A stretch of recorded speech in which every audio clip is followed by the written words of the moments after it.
Welcome to the FunkMMA Strength and Conditioning Podcast, hosted by Funk Roberts, former professional athlete, certified MMA conditioning coach, and master of metabolic training. Funk is one of the leading conditioning coaches in the martial arts industry today and has a following of over 500,000 combat athletes around the world. His workouts and training principles have been used by many professional fighters, including fighters in the UFC, Bellator, and ONE FC, as well as World Muay Thai champions, Roy kickboxers, and ADCC BJJ champions. Join me in welcoming your host, Funk Roberts. We are live, people. And welcome to the FunkMMA Strength and Conditioning Podcast, episode number 8. I'm here. My name is Funk Roberts, and I'm here with my boy Andy T. What's going on, Andy? Hey, how's it going? Always good to be here. Andy T, you just did me a solid the last week. You stayed at my house and took care of my cats. How was that, buddy? It was great. Closer to the gym, the Bloor Street there, closer to Evolution Thai. So just, trained. The cats were good. It was easy living. They didn't give you any trouble? No trouble. My cats are awesome, man. Fairtex and Yotes and Clyde, those are my cats.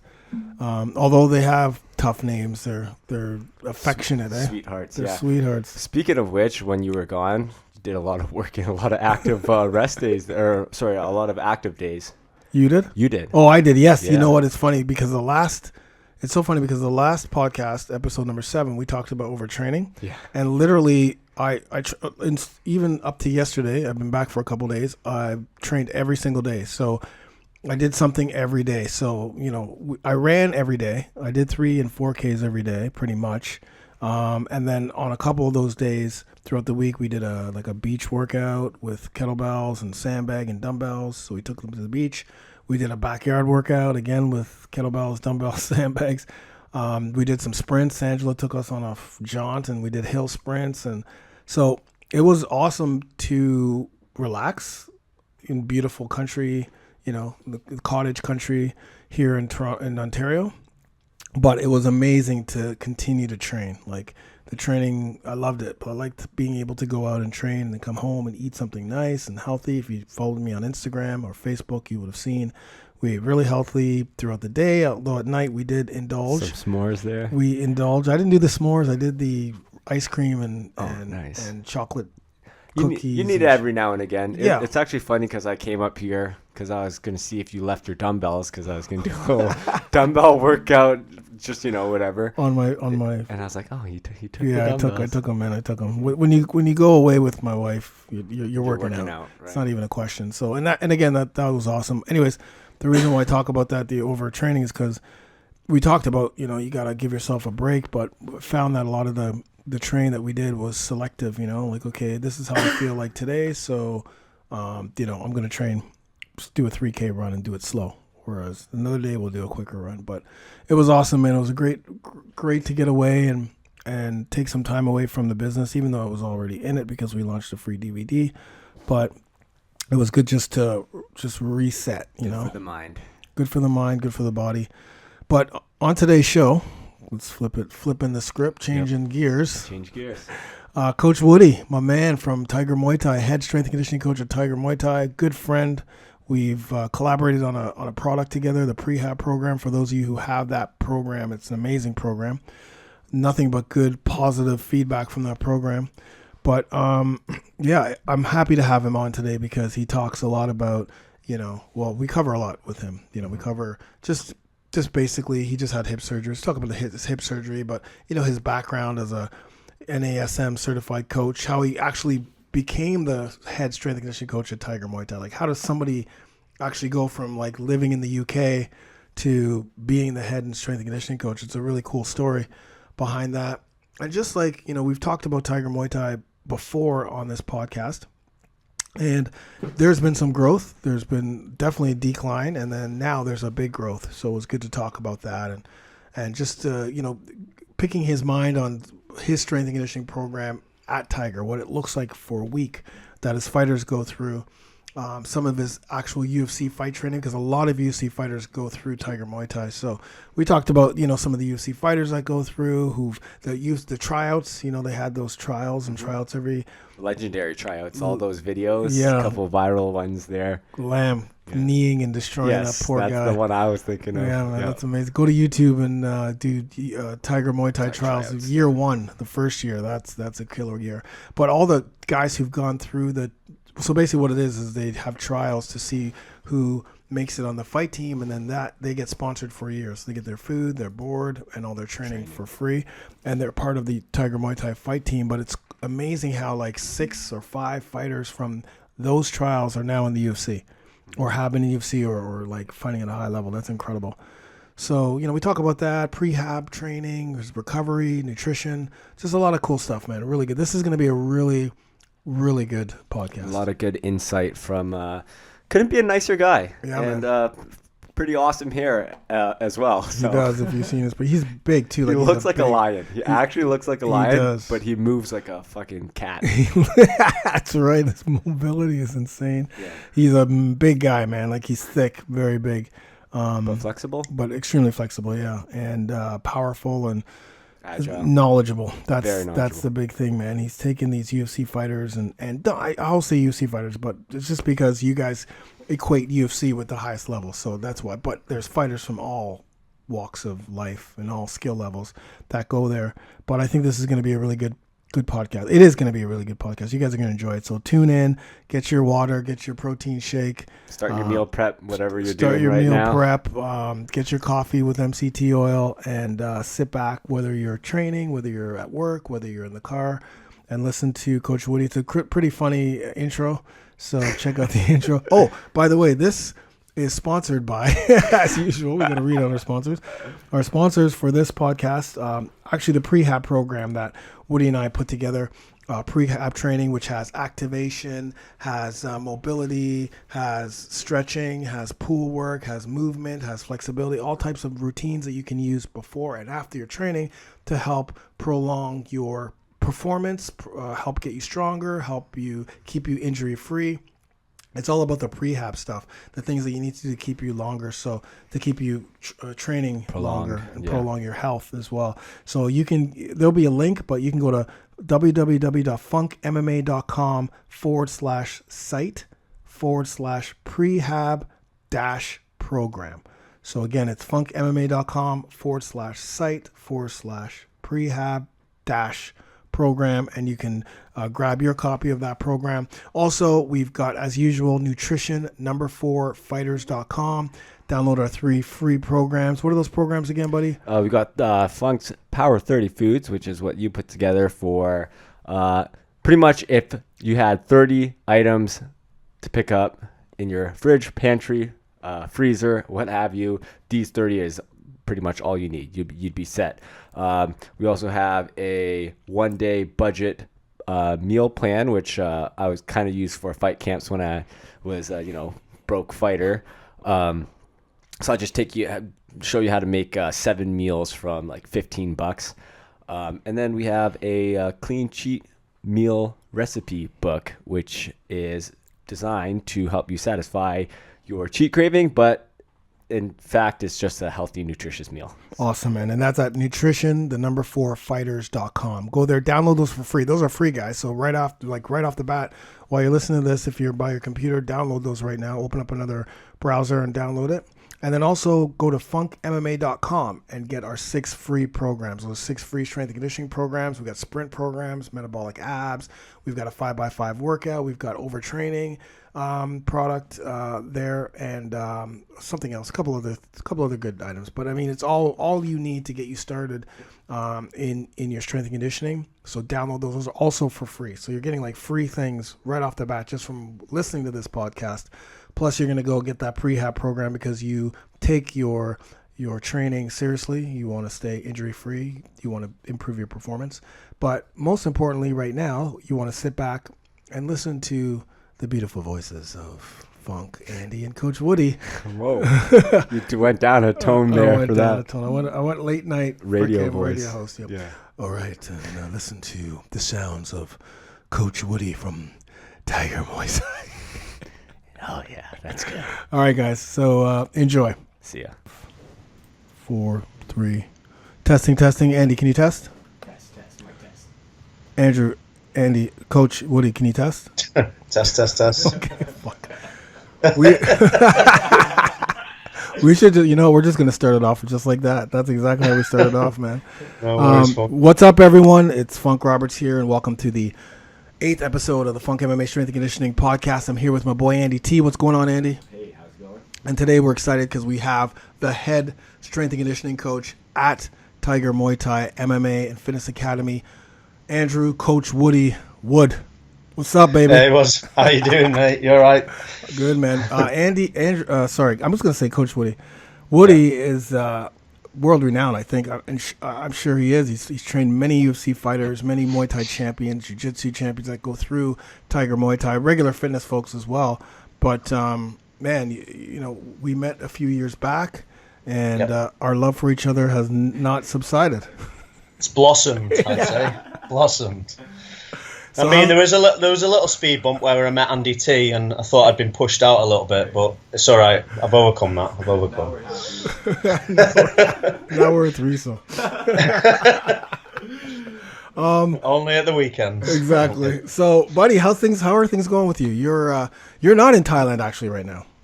No, right now I'm in the UK. I had to have surgery on my hip, believe it or not, an arthroscopy. Keyhole surgery just to clean some things up, and so I'm sat up in bed at the moment talking to you now, which I know that's how you like it. Your head? No, hip. Oh, hip, sorry. What happened? Like why? What happened to your hip? What's going on? So basically, I never knew, but the joint shape was just wrong genetically, and so every time I was kicking, squatting, whatever it was I was doing over the years, it's just been banging into my hip joint, and it's just worn away over time. So it got to the point where I couldn't even train. And then I was like, I better get this checked out. And then went for x-rays, scans, etc. And they said I've got what was called a cam impingement. It's quite common. So all they've done is they've gone in, shaved the bone to make it spherical again. Sits into my joint right, but there is some cartilage damage, and it is slightly arthritic now because I've left it too late. But I'm on the mend, so we'll be back squatting and kicking in no time. Nice. What was it scraping? So when you say that, like, all these years there was like damage, was it scraping? Is that what was happening? Like, was there like a click? What was going on? What exactly was happening in the hip? So every time I added like rotation to my hip, it was like a clunk. Right. And I saw numerous people about it, to be honest, even from the age of like 20 to 25. I was seeing people, and people like, oh, it's your tendon rubbing over the joint, it's this and that, and they gave me a lot of bullshit, obviously, which now I find out is bullshit. But basically, no. So the shape of my hip bone, it had a bump on it, which went right around the joint. So then every time it was basically too big for the socket. So at certain points it was smashing into that socket, and that's what's worn it away. So they had to shave. They had to shave it so it could fit back in that socket. That's right, yeah. Right. So they've shaved it now, so I'll hopefully be able to do the splits again. What's the recovery time like? Are you out, no activity, or can you do a little bit of upper body stuff? What are you doing, and how long are you out for? So right now, I was advised I've got to do 4 weeks on crutches and a further 6 weeks kind of rehab, recovery, physio work. Now, they've given me crutches and said 4 weeks. I saw the physio last week, and he was like, it's a bit excessive. I don't know why they would have given you that, but I think we worked out between us is the reason they've said crutches for 4 weeks is so that I actually do it. Don't go and just be an idiot. So I'm actually listening to people this time, and I'm just kind of taking it easy. I'm going to start pedaling just on an exercise bike as of tomorrow. Ooh. And then obviously I'll be hitting the gym, weights, upper body, and nothing standing for a little bit. But it's coming along quite quick. It's just feeling very tight, It's obviously invasive surgery, so we'll see what happens. I like that you're actually taking the time to recover, because a lot of people, a lot of athletes, but just a lot of people in general, even myself actually, when I had a few of the injuries that I had. You just want to get back to it, especially because you were active, extremely active on a daily basis when you're in Thailand, and it's like, all of a sudden it stops. You know what I mean? Yeah, that's the thing. I didn't want to be like this. I didn't want to just stop and not do anything, and I'm bored. I'm absolutely bored. That's one of the worst things. It's boredom. But there's a few courses that I've been doing online. There's a few things that I need to do anyway, business wise. So it kind of gives me that time to do that, to slow down a little bit and recover. And like you say, I was busy all day, every day. Yeah. Back at Tiger, so it's actually an okay break just to chill out for a bit and relax. Where are you right now? You're in the UK. Where exactly? Not your house, but what's your address? No, and phone number. Funk, you know that already. I know you. Good call. Good call.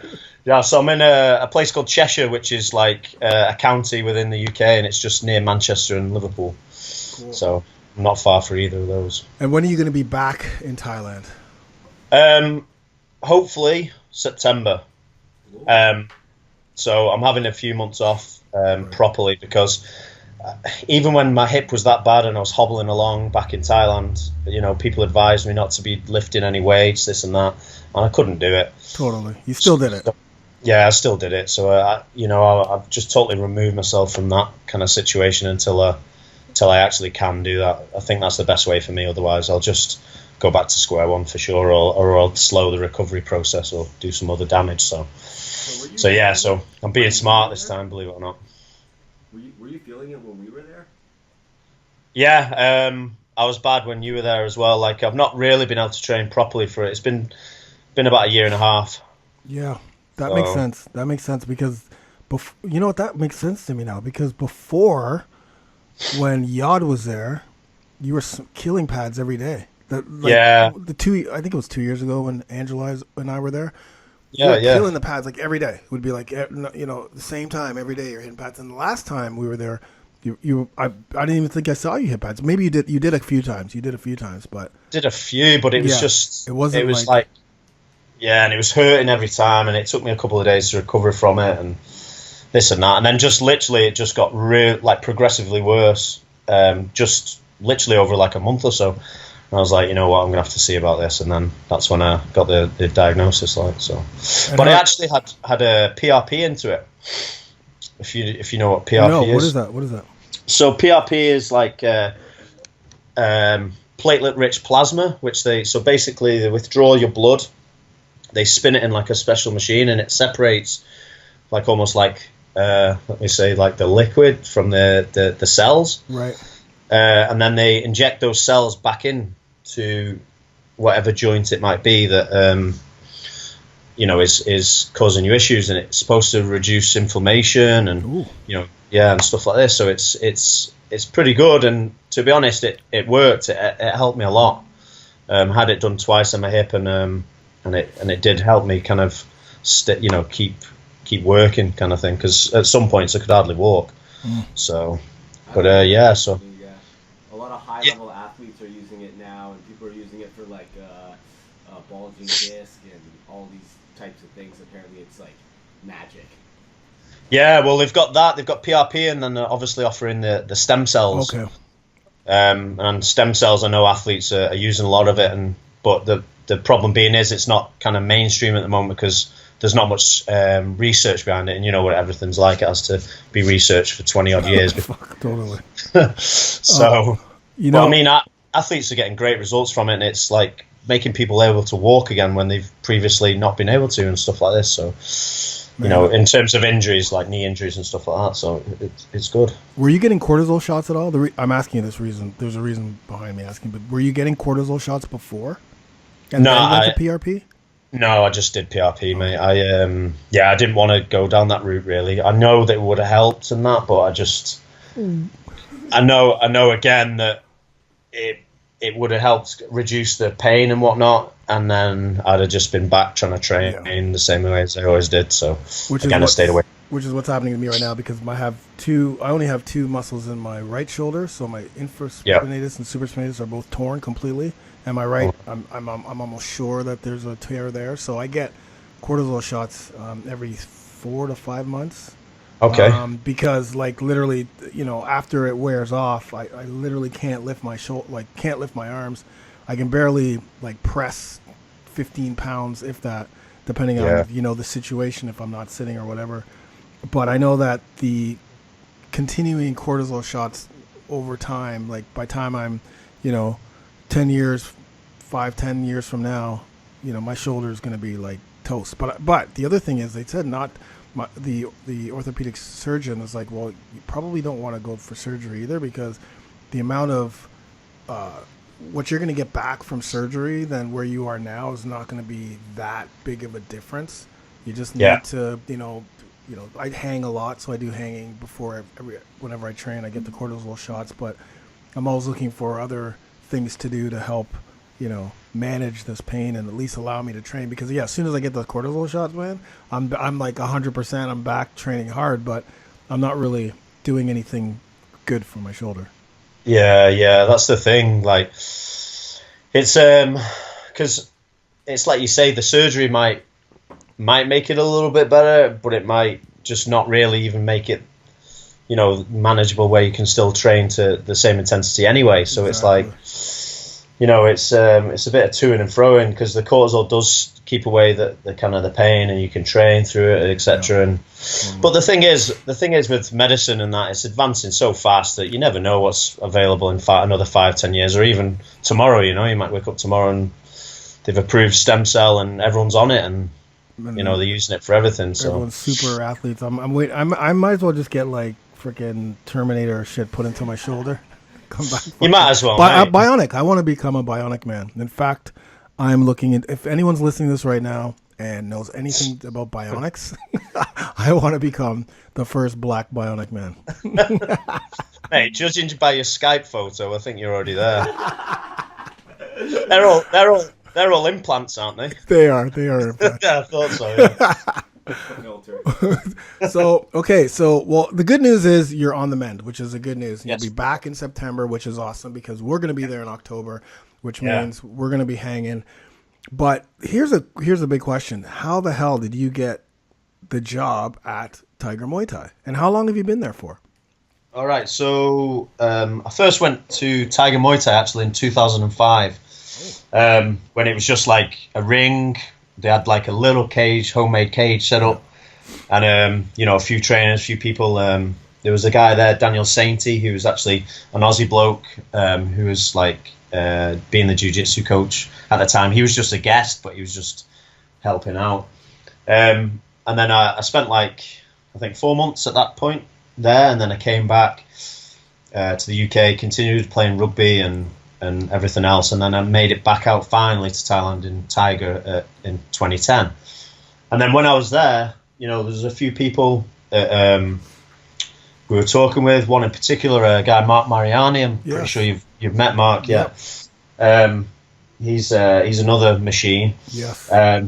Totally, man. So, shot a TRX video with him actually.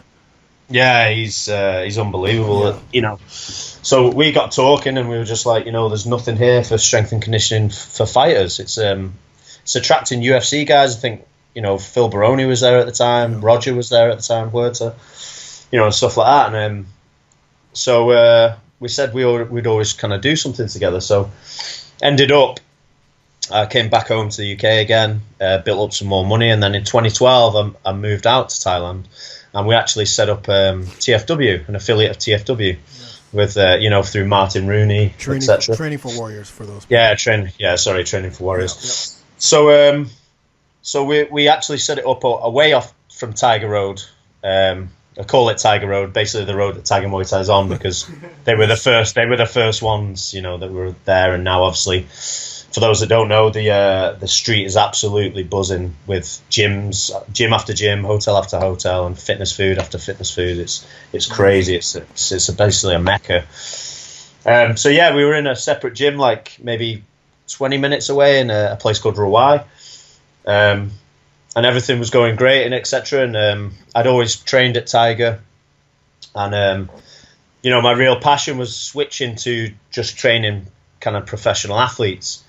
And in the end, like, the temptation to work at Tiger was too much, and I kind of you know, took a step back from TFW and let Mark run it completely, and I went to Tiger, because that was where I always wanted to kind of progress my career, basically, is dance training athletes. So I got the job there as kind of just obviously the strength and conditioning coach, running classes for everyone. But besides this, I was training a lot of the UFC guys pretty much from the off, and I've got Roger Huerta to thank for that. He was the one that brought me on board. We were good friends, etc. And he was training a guy, Mehmet Taisumov, and Zubaira Tukugov, both Chechen, and they were in the UFC, and he brought me on board to train them, and then obviously Roger as well for when he had like his kind of comeback fight.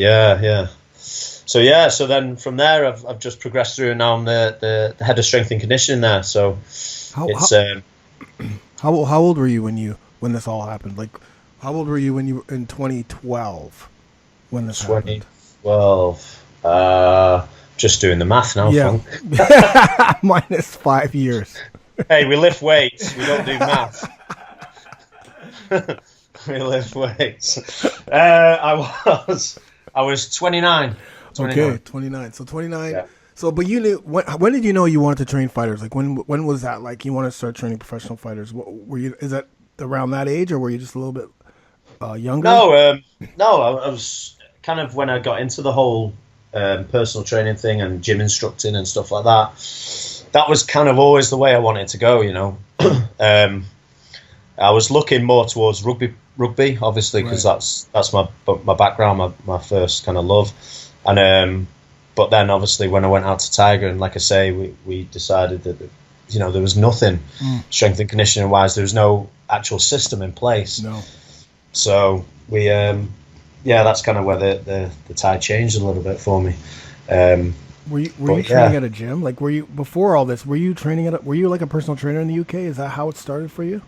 Yeah, I was a personal trainer. Yeah, basically, I learned off some great guys, and I did my NASM. Okay.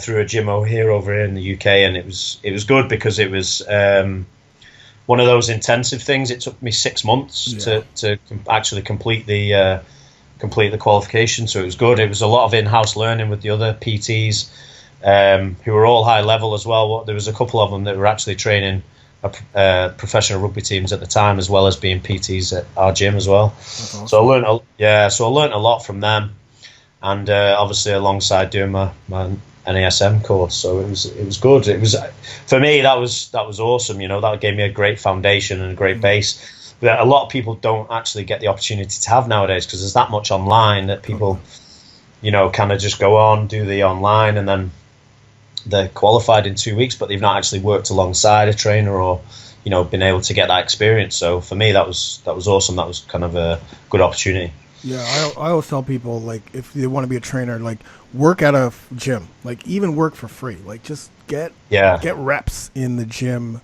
with people, and you're gonna learn who you like to train, what you don't like to do, and that's Absolutely. Gonna kind of set yourself up. So yeah, it's great to do the certs, and you know, like I did my MMA CA online, but that same thing, that took me months to get, man. Like that was 70 hours of, like, it was insane. But you know, I also needed time out to train fighters and, you know, like just do classes and run my boot camps and just all this shit just to do, like, I didn't really work in a gym because that's the setting I didn't want, but I would have, if, you know, I would have done, you know, personal training for free. It's just, you need to get the reps, and you need to, it'll help you understand exactly where you want to go as your next step. You know what I mean? Yeah, absolutely. And actually someone, because I get a few people, as I'm sure you get a ton of people, just messaging you for advice of how to kind of get into the industry and stuff like that. And, you know, I always direct someone to kind of, if they can, do the NASM or something of equivalent, you know, get your PT foundation first. But I also said, like, train as many people as you can, like, from no matter what they want, whether it's weight loss, you know, strength training, bodybuilding, whatever it is, the whole genre, just try and go for as much variety as you can. Right. You know, older people, younger, like just starting off. It's just because then you're going to get as much experience, and then, like you say, you can then kind of find your own path and your own niche as to what you really enjoy and what you kind of want to get out of it. So, and one thing that you might think, right, I want to do athletes, but then in actual fact, you actually love helping people, with rehab, or you help people losing weight. Because, for me, I helped just starting out, and I'm sure you obviously with your programs and stuff, a lot of people lose weight from the training and whatever else, and for me, the satisfaction's massive. Because the people, people are so like overwhelmed with information, with and kind of what you've done for them. You've helped them lose all this weight, but it's a good feeling to help someone change their life in that respect. And then at the same point, you get a great feeling when you train athletes and then they succeed in their sport. So it's you have to find your own way, kind of thing, in this industry. I definitely see that, like when I was at Tiger and I was watching you work there, because a lot of times you do one-on-ones, then you do like the group class setting as well. Like you have a lot of different opportunities to train people, obviously, because you're the head of strength and conditioning. But I actually see the joy and the passion and all the things come out. And every single day you're in a good mood. I haven't seen you in a bad mood one time. I did. Right. Yeah. But hold on. Let me. I loved every second of it because I could feel. I've been in that situation before. Basically, the day that I saw you, the people in the class, they just weren't giving 100%. In fact, they were just fucking walking through the thing, and it was.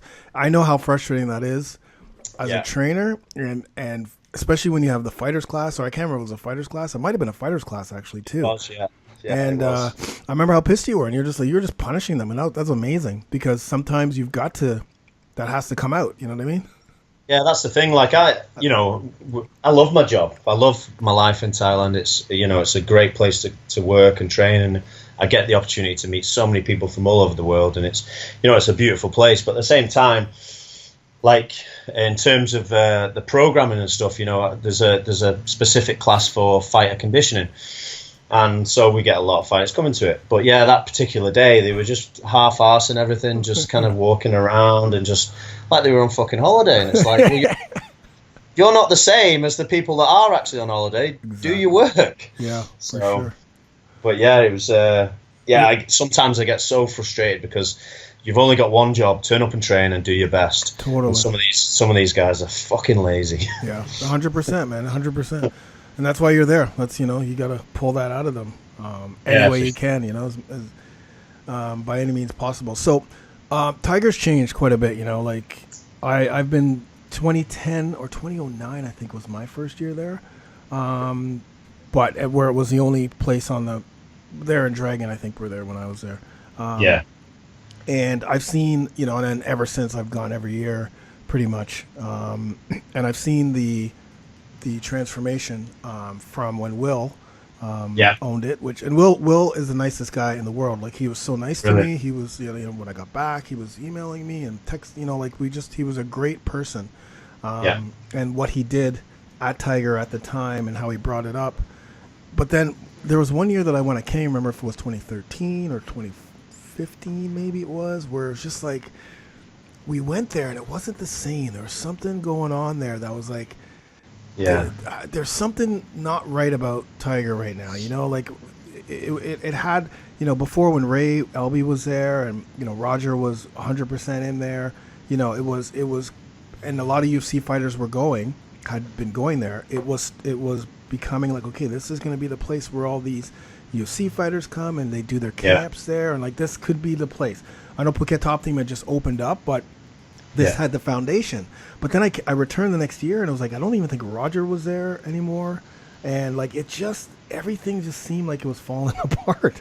Yeah. And then all of a sudden I go back last year, or was it last year? Yeah. And it was incredible. Like, it was just like, okay, this place is, you had all the renovations happening and, it was just a new, it was like a facelift in just regards to like, where you guys wanted to go and where it is now and where it's probably going to be. Because remember, Tiger was known for that place where, it's only like foreigners go there. And it's just like, like, you don't want to train there. You want to train somewhere else. And it's like, I always would tell people like, no, man, you just got to go. And every time someone went, they changed their mind was changed 100%. But there's always that stipulation, always, like everyone always, oh, Tiger, well, I don't know if I want to go to Tiger because, it's just like I did that. Yeah. I did that exact same thing until I actually went and realized that, because I was training at I trained at pretty much every other gym in PreHab. Yeah. And when I got to Tiger, I had that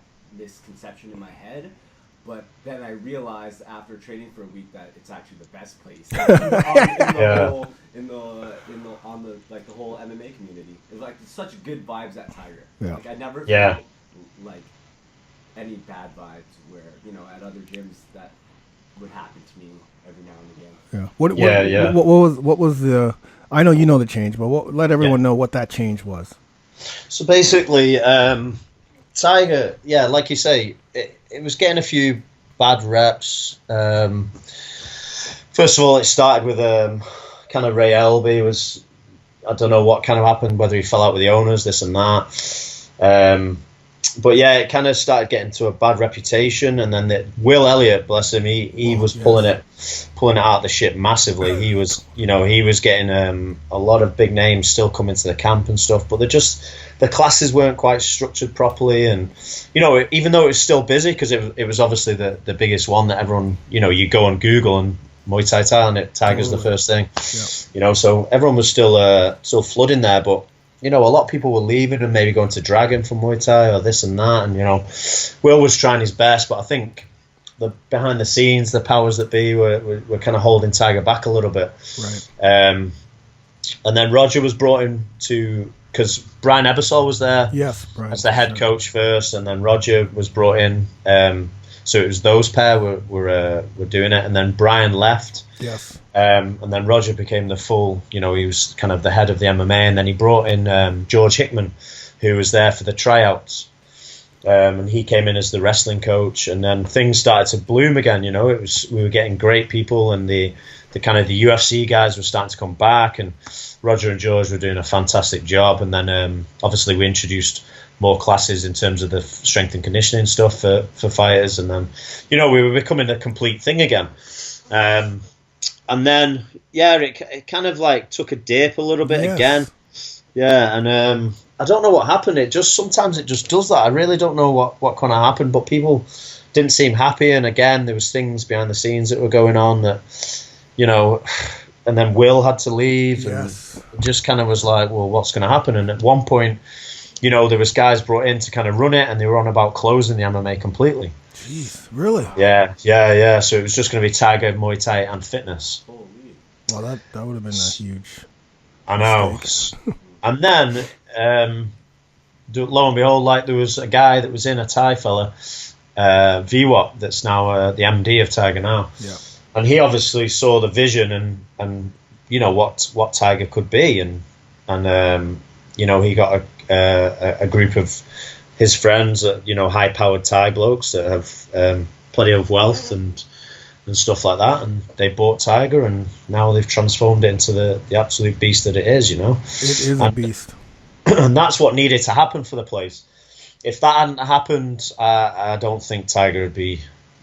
I don't know if it'd be short, but I just don't think it'd be the place. Obviously, it's not.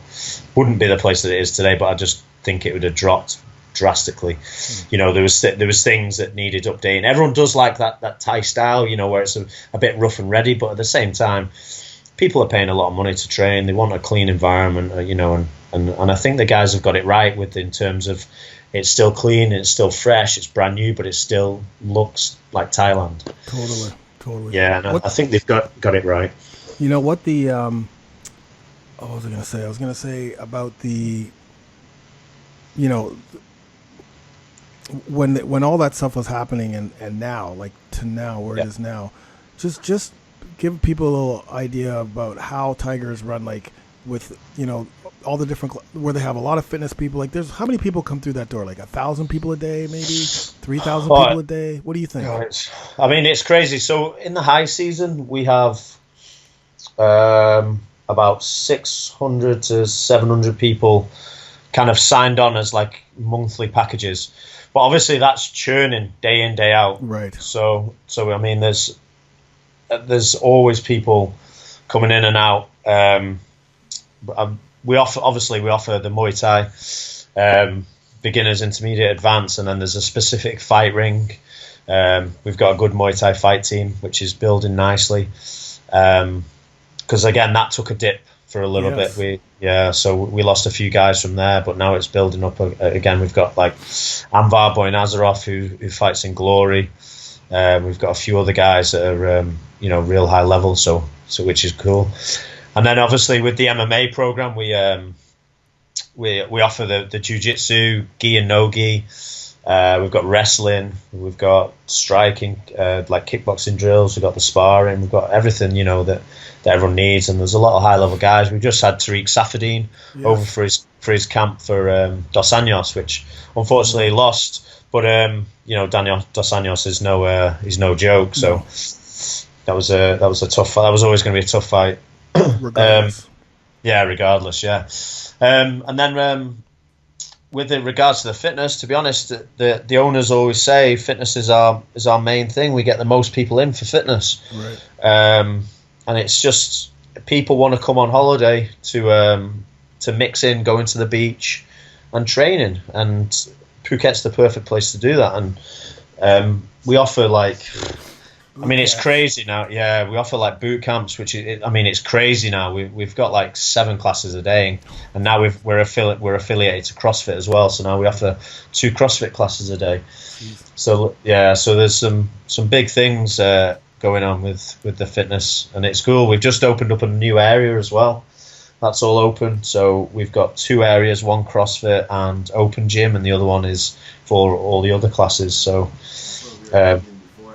What I like about Tiger is they offer something for everybody, regardless of who you are.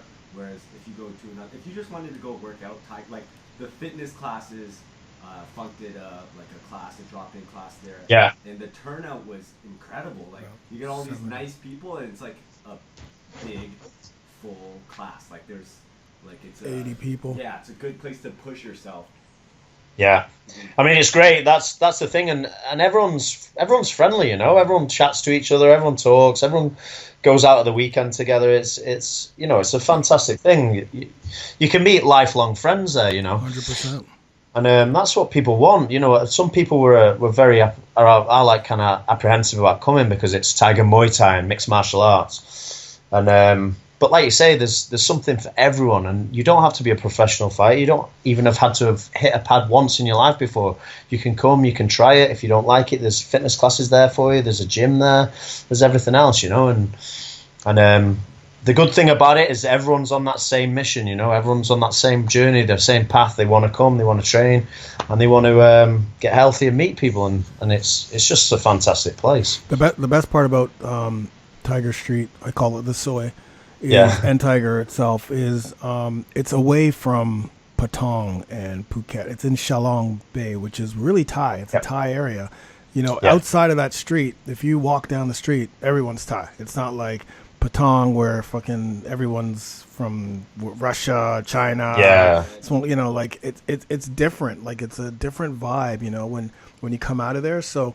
And plus, you're close to the beach. You're close to Patong. You're close to the beach. You're close to all of those amenities if you want to do it. But the cool thing about that street and about Tigers, everyone's there for the same reason. Whether you're a pro UFC fighter or whether you're just someone who just wants to be in shape, whether you've never done Muay Thai before and you want to just okay, I want to try Muay Thai, but I don't want to get crushed, so I'm going to go to the beginner's class. Perfect. They teach you how to throw punches. They teach you right from the get-go. Or if you're a CrossFit athlete, now you can do CrossFit there. Or if you're a bodybuilder and you want to go to the gym with Peter Hulk, he's there too to help you. Yeah. So everything is there under one roof, and you can stay on the street. You can come to Tiger every day. You can do whatever you need to do. Train twice a day. Train once a day. Yeah. You know what else is also good about what I like about Tiger is it seems like they take care of their fight team very well. All the fighters just seem happy there, I've trained around other gyms and, people, they get unhappy with whatever their sponsorship or whatever it is. I just feel like Tiger does a good job of managing their fight team and everybody gets good training and everybody's healthy, so. Yeah, that's the thing we're trying to really concentrate on.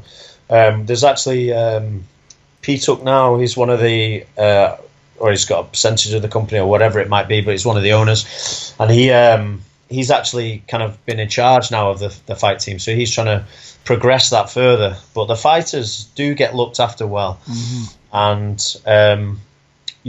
it's an amazing opportunity for someone that's not in the top competitions to go there and be able to train as a professional, because there's still guys that are in the UFC that might be living in the UK or wherever, Canada or wherever it might be, and they still have to work because they have a family. Yeah, they have a family. They have debts to pay, whatever it might be, and so they're still having to work, and then obviously they've got to fight on top of that. Whereas at Tiger, they kind of get looked after really well, and we've got links with good fight organizations in China and Korea and all over Asia, 1FC. Yeah, Road FC, 1FC. What else? Who else? Yeah. Road FC, 1FC, UFC. So we've got Kunlun now, which is the massive one big one in China. It's huge. We've also got Legend of EMI, which is another one in China. Legend of Heroes, another one in China. These are all big promotions and good platforms for the younger fighters, or I say young as in young in their careers, to kind of progress. And it's good, and you're not getting a padded record, because the Chinese, man, I tell you what, They're tough, man. They are up and coming.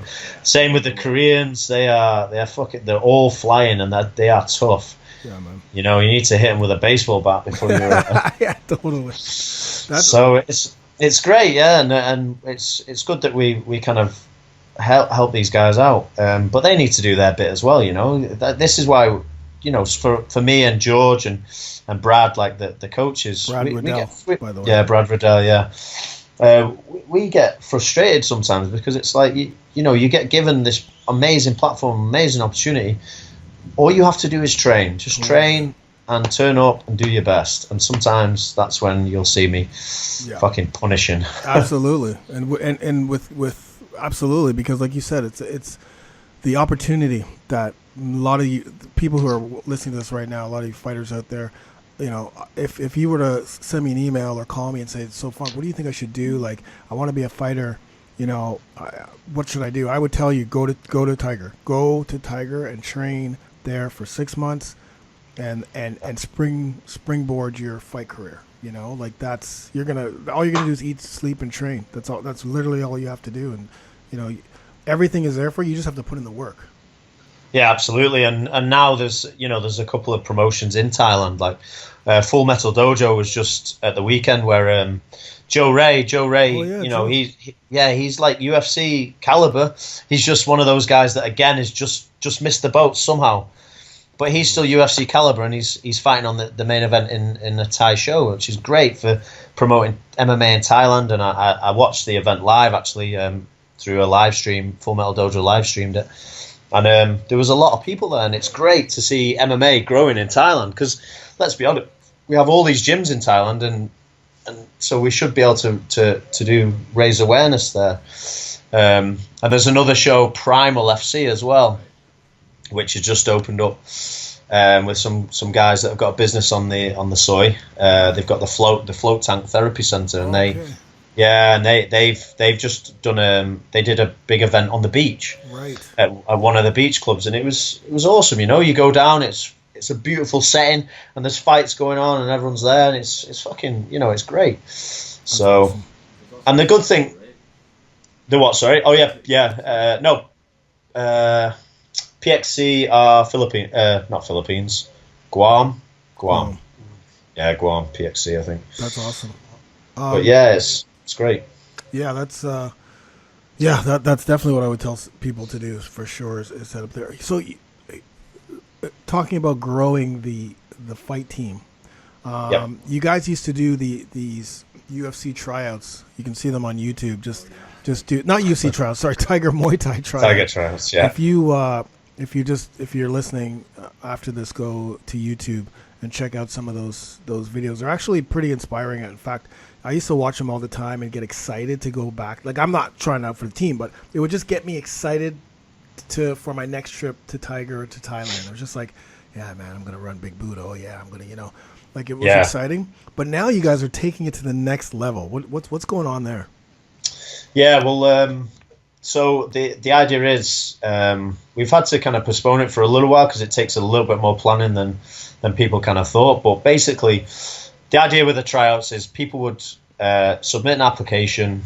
We'd go through it, all the coaches, and we'd kind of whittle down to 20, 30 guys and girls and offer them an invite to come across to Thailand to do this 3-4 day tryout. And we'd obviously, it was for Muay Thai as well as MMA. And the idea is we'd build a stronger fight team by getting these guys from all over the world to come try out, and we'd pick the best guys, whatever. And then they'd become part of the fight team, and they'd win a full scholarship for the year, housing, food, and training. So again, an amazing opportunity. Absolutely. When I say, I'll have to backtrack a bit. I say the best guys and girls. It's not necessarily that. It's just the people that we found that would be the most coachable, right, and fit into the team well, and obviously had raw talent as well. They didn't have to be the best per se, but they had to kind of have those qualities. Sure. So that opportunity was there, and we've done it like 3 years, I think, 3 years or 2 or 3 years. And to be honest, so now from that we had Alex Volkanovski, who's now UFC. Fighting in the UFC, Ben Wynn, who's UFC. Ben 10, UFC. We've got another guy, Shea Walsh, who's now he fights he was BAMA champion. Right. He lost it. He's now going for the belt again this Saturday. Okay. And we've got Kai Kara France, who was on the Ultimate Fighter. We've got, Dan Hooker actually was already in the UFC and still he was already a Tiger athlete and still did the tryouts. Is that right? Yeah, and he was in the UFC already as well. But yeah, that's insane. But he still did that tryout, the 3 days, just to do it. Just because he wanted to be in it and kind of show the guys, Dan's a humble bloke. He wanted to kind of try out like everyone else. So he wanted to be alongside those guys, and it's good for those guys because there's Dan Hooker, who's already in the UFC, and he's still doing the tryouts. So yeah, it's great. So the idea was like I just explained, is that people would come from all over the world. Now,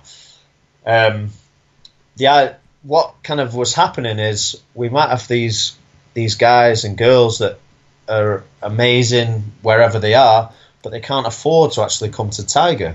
Right. It's an expensive plane ticket. They've got to take time off work, this and that. They might have family commitments, etc. So it was actually one of the guests, Tay. She came in and she was training at Tiger, and she was like, you know what, guys, like, look at your demographics. There's people, most of the people from America follow you on like Instagram, YouTube, this and that. Brazil is another one. But how many actually guys and girls from those places are coming to try out and stuff like that? And it's like, you know what? Not that many. So her idea was to take the tryouts to them. Amazing. So that's the idea that we're kind of we're building on. Now we did have dates set, etc. But like I say, with a few other things happening, we've had to postpone it for now. But we're looking at going to Rio. We're looking at going to the US.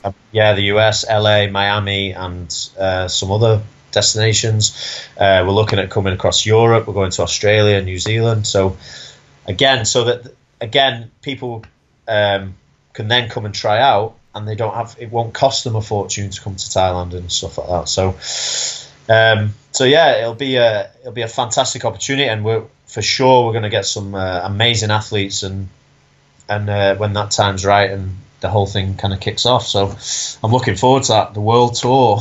That's incredible. That's like, talk about commitment to your team. Talk about commitment to building a world-class team. You already have a world-class team. Obviously, all these UFC fighters that not only are in the UFC that came from the tryouts, but the UFC fighters that come and train, like that do their camps there, like Nordine, Talib's there, and like I don't know how many years I've been there where I've seen tons of UFC fighters. There's always a UFC fighter at Tiger at some point training. But now you're taking it to the world to show, like, we're committed to this team, we're committed to helping fighters, we're committed to building a strong presence around the world. And going out to the world is insane. It's amazing. It's absolutely amazing. Yeah, it's fantastic. And like I say, we what we're looking for isn't the best. It's people that we can develop and, might not have had that opportunity to come, and they might just be in some backstreet gym and they could be a potential world champion, but they just haven't got that opportunity. So with this world tour, hopefully we're going to give those kind of people that opportunity, and we should see some good things come of it. That's awesome. So can anybody try out, or do they have to have a professional record, or what's the cutoff? Yeah, so we'll look at, obviously, because funnily enough, in the other applications for coming across the Tiger, there was a couple of applications come through, and it was like 100. It was like experience, like list your MMA record, amateur, pro, etc. And it was like 0 MMA, but 150 plus street fights. And then it was like we would have, Sherdog record or notable fights, and then it was something like Hawks versus Bears, and that was his notable fight was like this, I don't know, NFL versus NFL that he'd been in a rumble in the car park or something. So it's like, we have to kind of draw a line somewhere. So we're kind of looking at professional. Oh, okay. We're trying to keep it professional. Or very high level amateur. Yeah. The Russians have a massive amateur record. You know, that they may not have pro, but they that's one thing about the Russian MMA. Well, Russian Muay Thai, MMA, everything is all about boxing. Is everything about amateur, getting a ton of amateur fights. And, there's a lot of guys there that you may miss out. You know what I mean? And also the sambo. Yes. They're big on the sambo, and obviously that's pretty much MMA. Yeah. But it's obviously not counted as an MMA fight, so they might, as long as they can put that down, and then if you're a sambo world champion, you're pretty much hard as a coffin nail. So exactly. So let's kind of talk strength and conditioning, because that is the podcast. So of course, what is that strength and conditioning program look like? A week at Tiger, if you were a fighter to do the classes. All right, so we've kind of reshuffled it a little bit. Monday we look to do power training, so we do a lot of plyometrics and explosive work. Tuesday we do strength endurance, so it's a lot more weightlifting style stuff. I don't mean Olympic lifting, I just mean in general, like deadlifts and things like this. Yeah. Wednesday we'll do a strictly body weight only workout. Yep. Love that one. Yeah. Because a lot of the guys don't actually do the kind of body weight stuff, and it's as important as lifting the weights. I always explain it as you can bench press 200 pound or whatever it is in the weight room, but you can't do a pull up. It's not relative to your body. So we like to stick the body weight in. Thursday. We like to do the circuit, so the 5x5 minute round circuit. Love it. Yeah, and Friday we do sprint training, whether it be the hill sprints or we try and do flat sprints as well if there's a place available. And also on the Mondays, on the Fridays as well, we might go to the swimming pool and do the pool workout, which obviously you've experienced yourself, Funk, for sure. When we did that program together. Yeah. So we kind of we like to try and do that, especially if it's been a tough week, and kind of use it as kind of active recovery at the end of the week.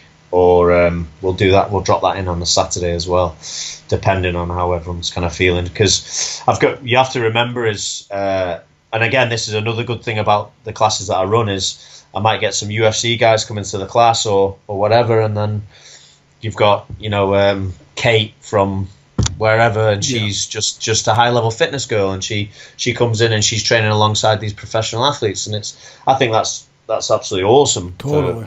For someone like that, to be able to train alongside professional athletes, it's great. So I saw that when I did the class there, when I ran that bodyweight class. I saw there were professional athletes, there were regular folks mixed in together, but they both feed off each other. You know what I mean? It's funny, like even the regular folks can motivate the fighters, because they're like, shit, man, if this chick or this guy is going in 60 seconds nonstop, shit, I gotta pick this up. You know what I mean? And vice versa. Obviously, you're beside it doesn't have to be UFC, it could be Bellator, it could be any type of high level fighter. It just gives you that extra feeling, that extra push. Yeah.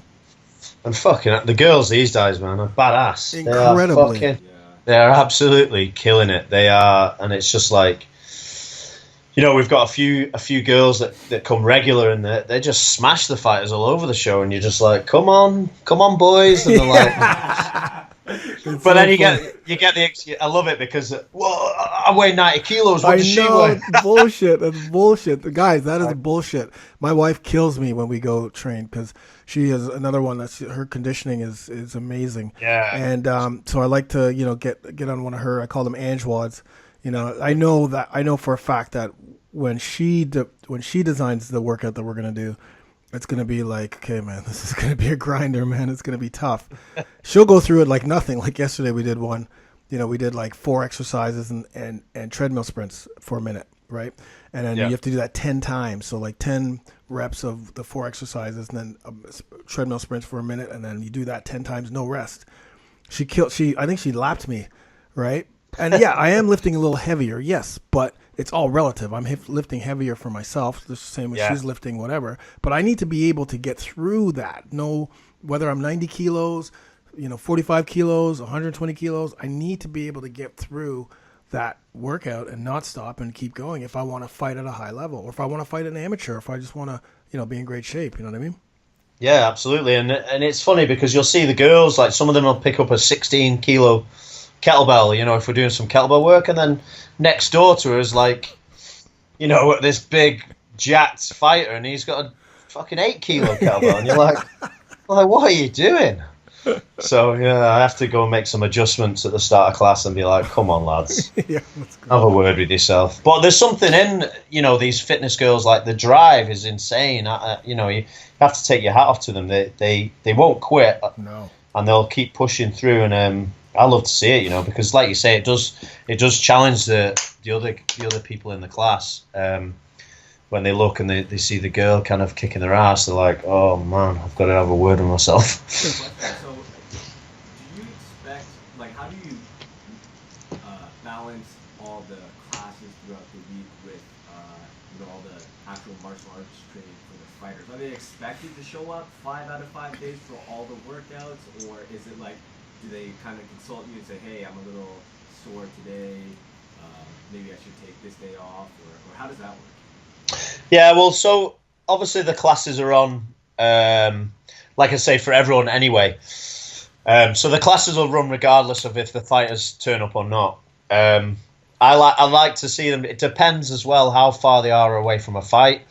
And kind of a lot of the time I work one-on-one with these guys, or like 1 to 2, 1 to 3, depending, like I say, how far away they are from a fight, and if kind of their goals at that time are similar, I'll pair people up nowadays. But in general, I'd like to see them at the circuit, the 5x5, and I'd like to see them sprinting as well. I'd really like to see that happening, and obviously, depending if they need to put a bit more strength in, because again, the guys don't like to do a lot of weight training because they think that they're going to put on mass, etc. So I'd like to do them more, see them at power and also the strength endurance. So, well, to answer your question, as long as they turn up twice a week, whatever class, I'm not too bothered. As long as they're doing something, some form of conditioning. But yeah, I will tell them, listen, you need to come to strength endurance this week and sprints. Or listen, I would like to see you at the bodyweight training, and just to get your stuff moving and whatever. If they're just coming back from being at a fight camp or whatever. And a lot of the guys as well, what they'll do is they'll actually finish their fight, and they'll actually take their skill training down quite a lot, and they'll come to my class, 3-4 times a week. Nice.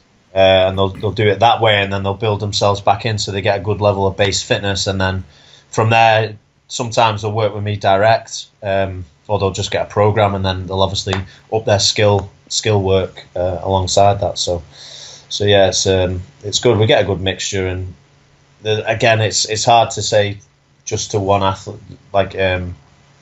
It's hard because obviously every athlete's different, and everyone requires different things. So you do have to keep a leash on some of these guys, otherwise they'd be literally training 5-6 times a day. And you do assessments too, right? Like if you're going to do, like with your fight team especially, I mean, obviously if it's just regular Joe coming up, well, maybe you do assessments with regular Joe coming up, regular fighter coming off the street, but with your fight team, do you do assessments and kind of figure out where they are and what they need help with? Yeah, absolutely. I do. We do like benchmark testing on them, to see where they're at and kind of how they're getting on. But that tends to be more on the one-to-one basis. If someone's coming in before the camp, I like to see where they are, and we'll do some specific tests. Or if someone just kind of asks for my help, basically. Nice. But yeah, it's like I say, we've got that many people rolling through the door, man. It's hard to do for everyone. Mm-hmm. It's so hard to do for everyone. So there's systems that we're trying to put in place right now, and we've got another great guy on board, Anwar Gilbert, who, yes. Yeah, he's absolutely amazing. He's worked throughout the world at some performance institutes and stuff like this. So he's on the ball with a lot of things as well, and it's good. We're making a good team down there at Tiger, where we're trying to develop the fighter program, and obviously anyone else that comes through the door. Yeah, I like Anwar's amazing. He brings that the mobility. I mean, obviously he brings everything, but he's got that mobility stuff there too that really helps with the fighters and everyone who comes through. So when you do your one-on-ones, how do you? I guess is it through your assessment that you figure out what that training is going to be? Is it who they're fighting? Is it where they're at? Like what's your training modality there? Let's say with Merbek.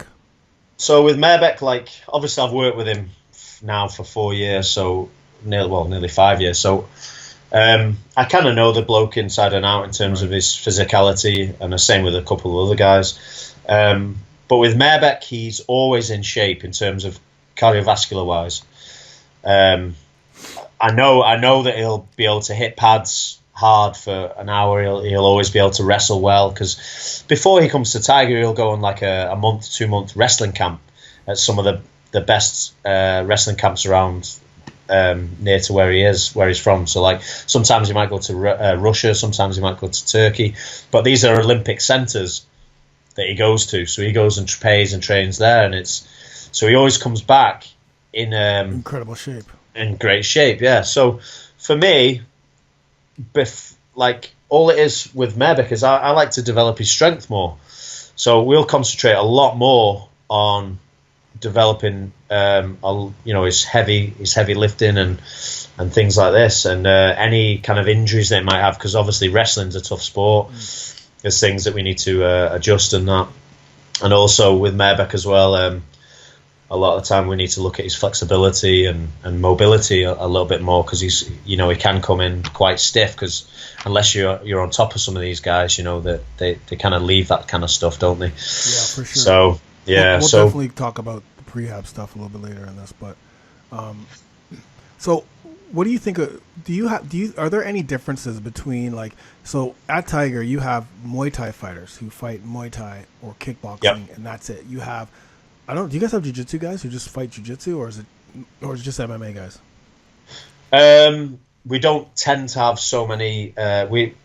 It's only MMA guys really, and if there's a competition, they'll go and compete in the jiu-jitsu tournament. We don't necessarily have just strict jiu-jitsu people, unless they're just guests coming through the doors. But yeah, we don't necessarily have a jiu-jitsu fight team as such. It's the MMA guys, and they'll go and compete. And do you differentiate between the training between two? Because Muay Thai is a different sport. So do you do anything differently with those guys specific, or is it just the same kind of, assess and then figure that out? Yeah, it's just assessment, and also a lot of the time the Muay Thai guys they need more explosive work. They are, because I mean, you've seen it. They go running 10K before they even train, and it's all slow, ploddy running, and so a lot of the time I need to try and make them more explosive and also make them stronger as well. A lot of the guys don't do weights, like I touched on before. They try and stay away from that because they believe that they're going to put weight on, and a lot of the guys obviously fighting weight classes and stuff. But it's trying to educate them that isn't the case. You just need to do it right. And this isn't bodybuilding. Right. We're not going for the bodybuilding look. Where you've got Arnold Schwarzenegger arms or anything. This is where we're going to make your hips strong, which then in turn is going to give you more power in your kicks and your punches, and it's all about.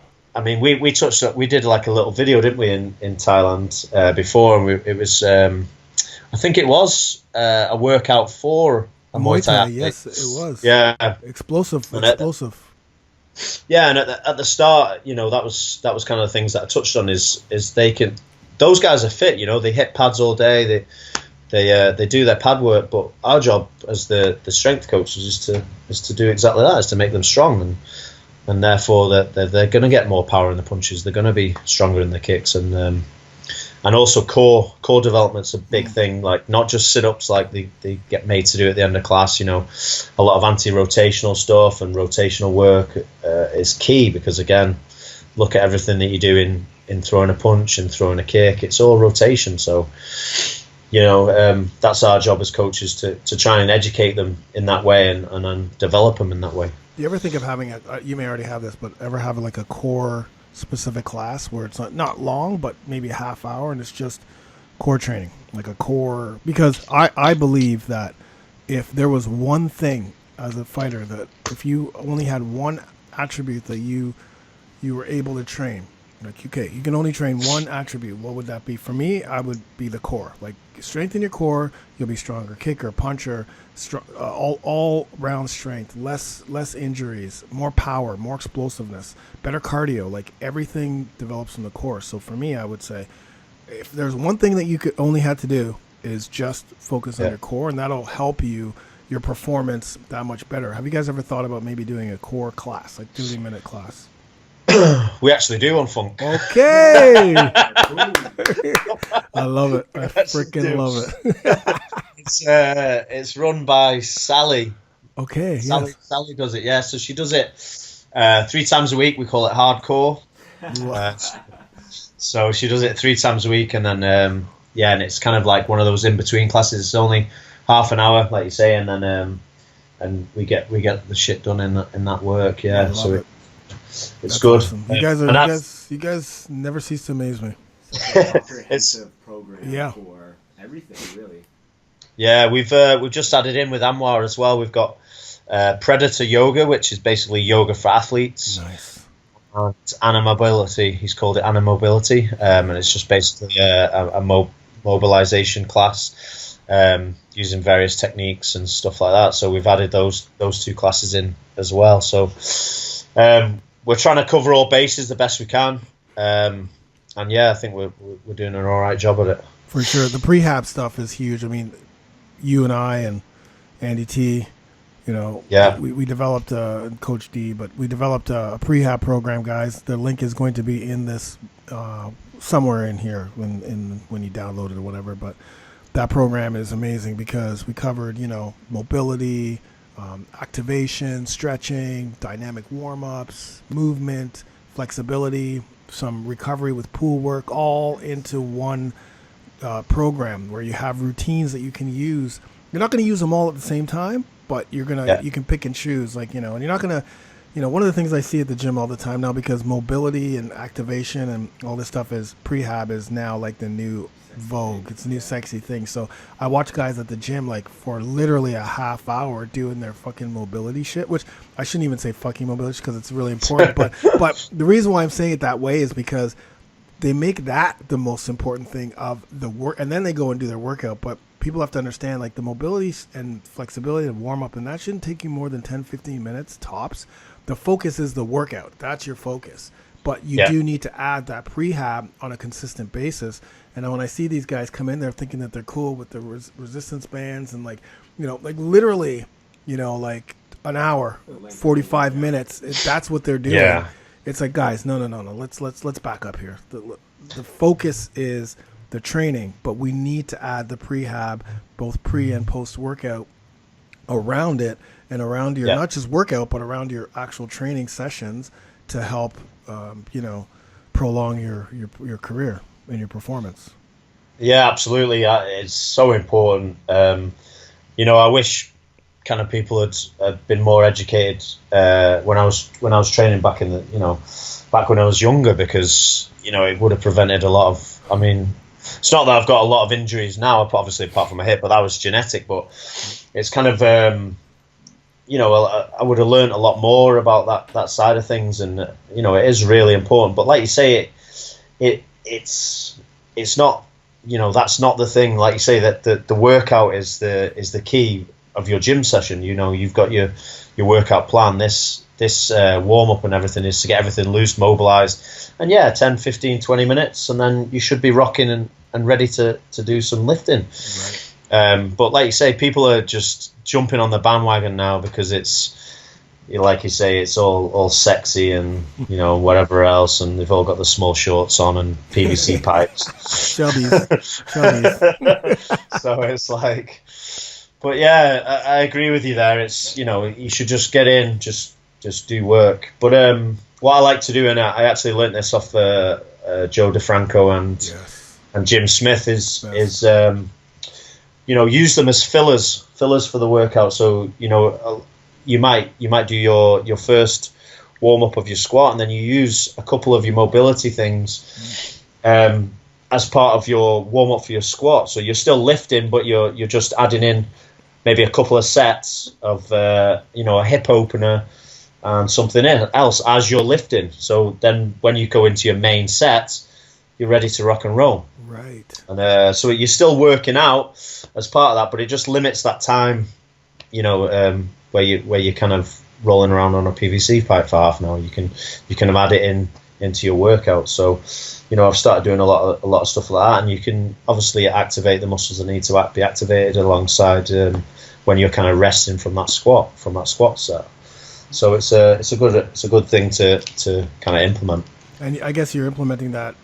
I mean, obviously you're implementing that in general, but, you know, twofold in Tiger, because these guys, that's all they're doing is training, right? So you need to keep these guys healthy.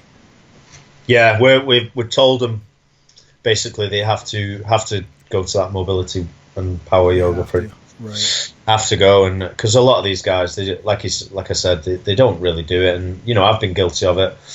Yeah, me too. Because sometimes it's fucking boring, man. You don't want to sit around.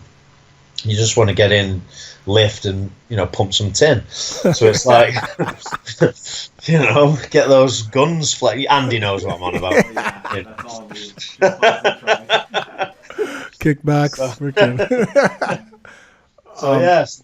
So we're kind of making them, you know, we made that class available to them, and we're trying to get them to go to it as well. And a lot of guys are loving it, to be honest. They're feeling a lot better, and obviously they're only going to get benefits from it. So yeah, it's all good. Mobility stuff you do for MMA, because obviously we shot that whole program and stuff, and I got to see all your routines. But you know what really surprised me the most about you? For a bigger guy, you're like super agile. It's weird. Is that something from rugby, or is that something from just, like, you know, training development? Like, I specifically, this is the moment I remember. We were filming at the pool. Yeah. We were doing like a knee touch. I think it was like a high knee or something like that. And I was like, wow, this guy's fast for a fucking huge. Like, you look like you would be slow, but you're agile. Yeah, I think I have to put that down to rugby, to be honest, mate. It was always, I always trained or tried to train as close to. I knew how the professionals were doing it. Back in the day when I was, you know, growing up and kind of just starting to develop as an athlete, and around about like 18 to 21 sort of thing. So I was always doing a lot of power work, and everything was still explosive, and a lot of sprinting and things like that, and a lot of agility work as well. And that was alongside our rugby training. The coach had us doing a lot of sprint intervals and things like that. So I think it just developed from there, and I've always kind of kept that agility, and also I'm quite actually flexible as well. So it's I've always kind of kept on top of that. That's why it pains me so much to be just sat around for a while, but yeah, it's I'll have to put it down to the rugby, to be honest, definitely. You know what else? The best part of the training, the PreHab stuff, is the pool workouts. I love that you include the pool workouts in there, man. That's so huge. Talk a little bit about that. Why you do that? So obviously coming into training the MMA guys and one else, and they've got so much to learn and concentrate on, and they could literally fill their day of training. And again, that's a kind of mindset that I had to change as well. And me and the other coaches, obviously it started with Roger, and continuing on with George now, is kind of like setting out plans for these guys to be able to not do 3 sessions in the morning and another 2 sessions at night, which some of them would love to do, but the bodies break down, mate, and you're ending up turning up and you're doing a work at 50%, whereas you're never going to be 100, but at least 80 to 90%, if you've had a good rest and your recovery's right, they should be, kind of at that capacity. So I started incorporating swimming pool workouts with the guys, just because obviously it's low impact. You're not straining your joints, etc., and you can get a nice blood flow going throughout your body without actually like having that impact. There's no like ground stomping or anything like that, because a lot of guys like to go for runs for recovery, but I'm trying to stop that, especially with the bigger guys. Anyone over kind of 85 kilo to up to the 100 kilo, I'm trying to get them more in the pool, so it limits that kind of that impact on their bodies. So we incorporated the swimming pool, and you can get an awesome workout from it, as well as some good recovery and good blood flow going to the muscles. So if anyone's feeling really fatigued or tired, but they need to, because I need to train, I need to do something, I need to train. All right, no problem. We'll go to the pool and we'll do some few high knees in the pool. We'll just do some nice recovery lengths, etc., and get the blood flowing that way. And they still feel like they've done something, Sure. Without pushing their bodies to the limit, and it's actually going to benefit them as well. Help them to recover quicker and get them back to 80-90% when they're ready for the next session, right? Exactly, yeah.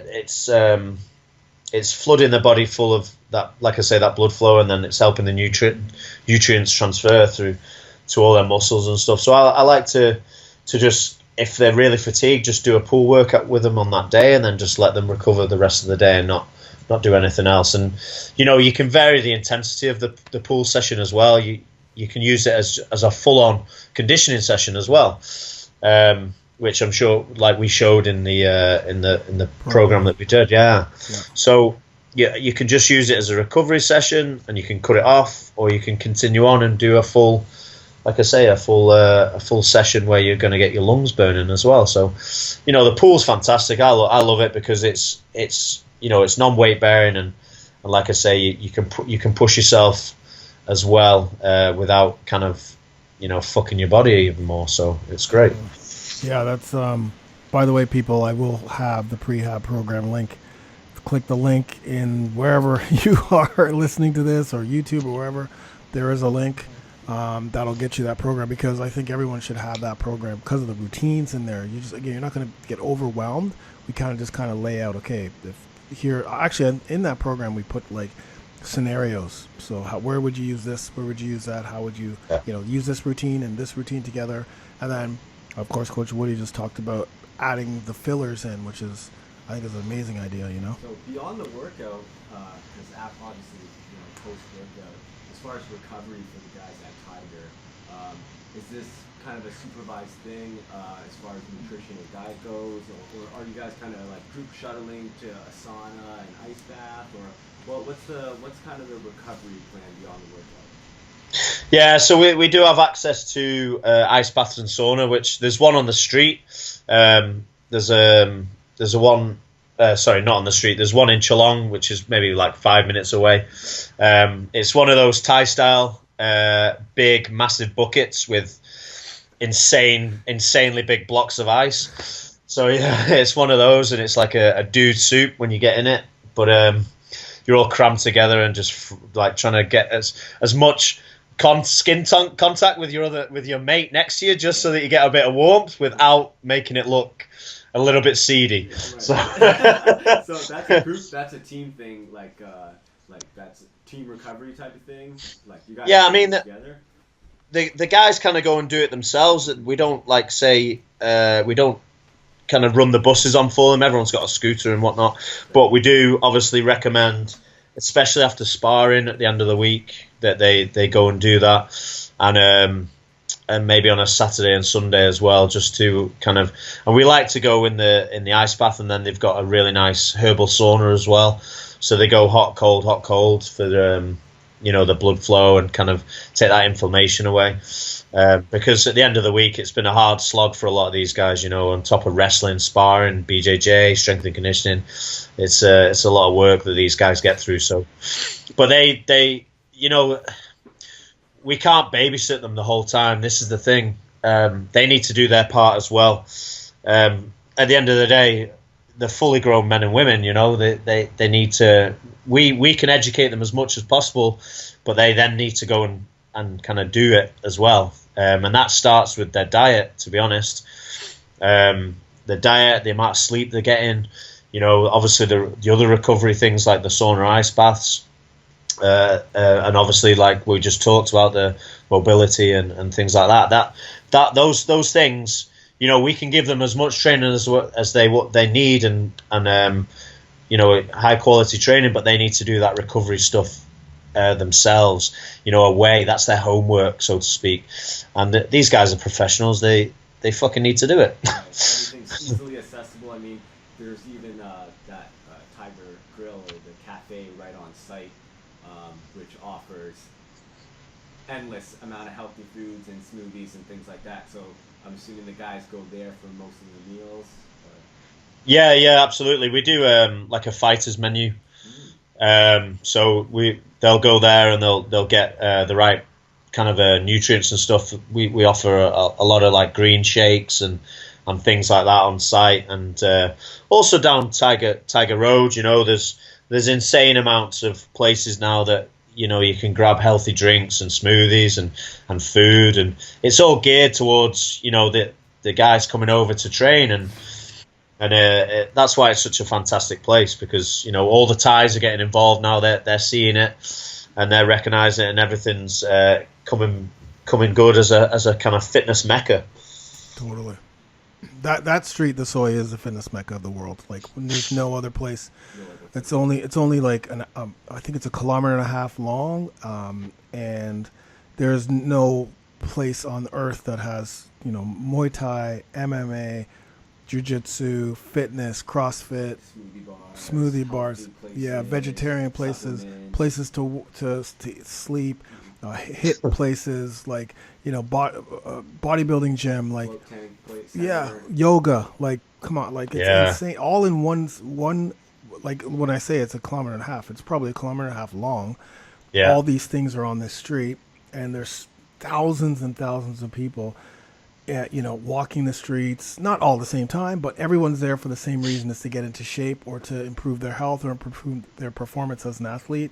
And that makes for a great atmosphere, like everyone's positive, and like you barely see people going drinking, like it's kind of like when you see someone with a beer, you look at them like, what the fuck are you guys, buddy? Are you not fucking training tomorrow morning at 6 a.m.? Because if you're not, what the fuck are you doing here? It's kind of like that atmosphere. But then if you want to like leave that street and do the debauchery, go to Bangalore Road, or if you want to go to the beach, you can go to the beach. If you want to go to shopping, like there's all that other stuff that's like minutes away. Plus you got the ambulance station right there. Plus you got the D-Book Hospital, which I've gone to many times. I've been there as well. So everything is incredible. It's cheap. It's extremely cheap. You just got to get there. Even training at Tigers is cheap, right? It's pretty cheap. Yeah. It's pretty cheap for kind of, what we offer. It's competitive. It's but like you say, it's the living costs are cheap. The food's cheap. Yeah. Everything else around it is totally cheap. And like you say, you can take an afternoon off and go to the beach, or you can. You want to blow out at the end of the month. You've trained hard for 4 weeks, and you fancy a beer. You can go into that den of sin that's called Botong. The devil lives on Bangalore Road. He lives there. Oh, yeah. He resides there. His minions are there, and he pulls you in like other. He's definitely sucked a few souls, definitely.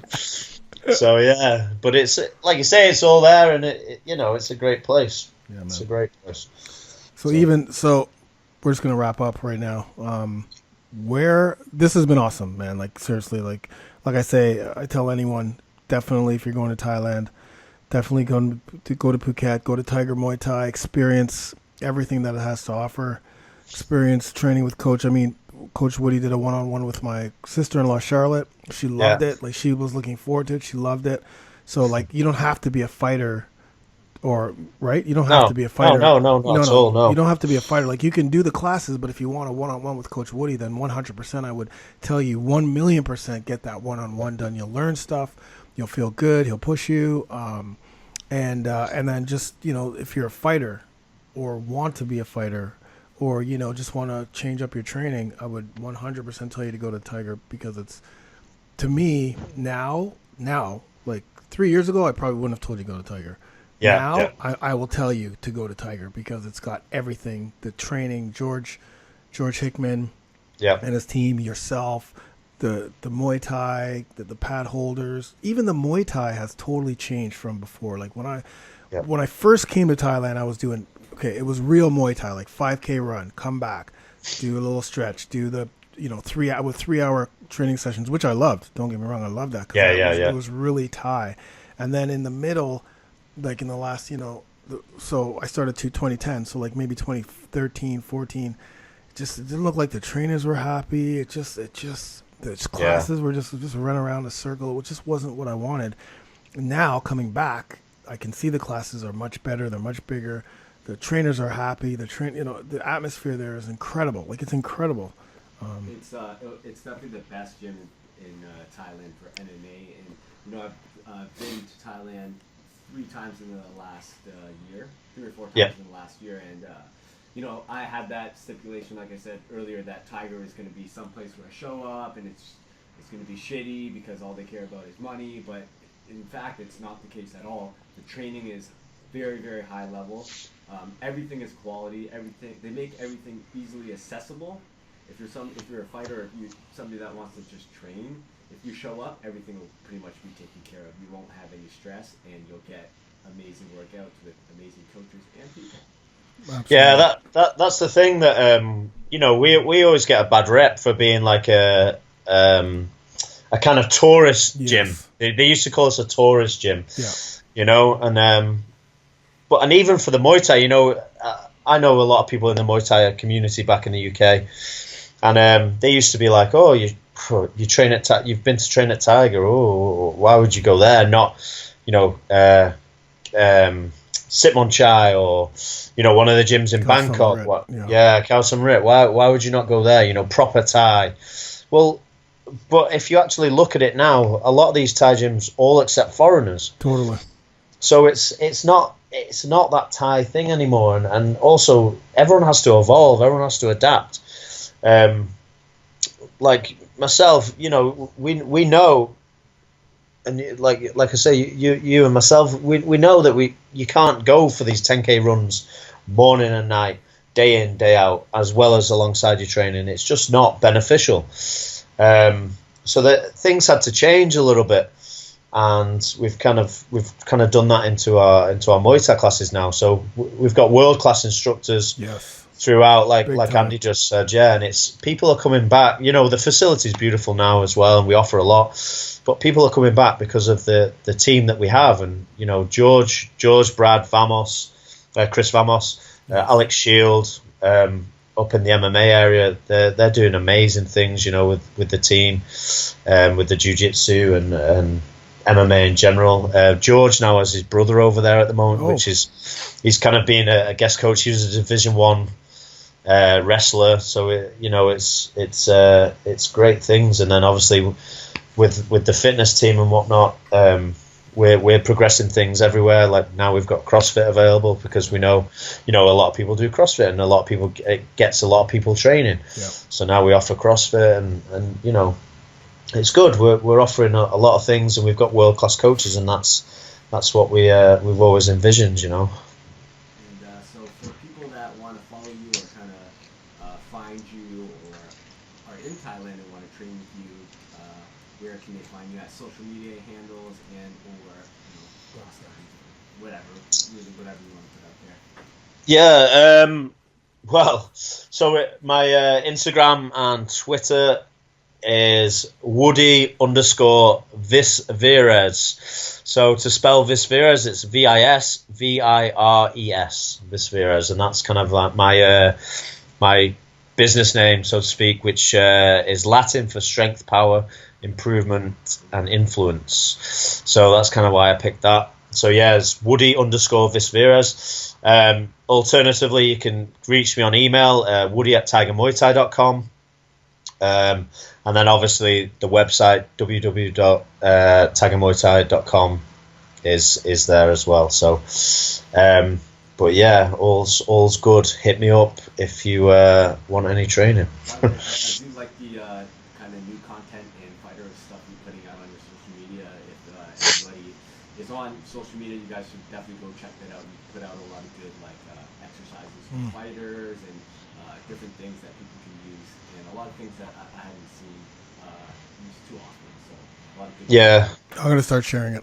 Woody_Visveras on Instagram. Hey, the other thing, just guys, before we leave, I just want to let you know. I was gonna say this before, but don't think that you just have to do all the classes when you go to Tiger. The cool thing about Tiger and is like for me and Angela and Andy, we just do privates. That's it. We don't do the classes. We just come to do the privates because that's what that fits for us. We'll do 2 privates a day.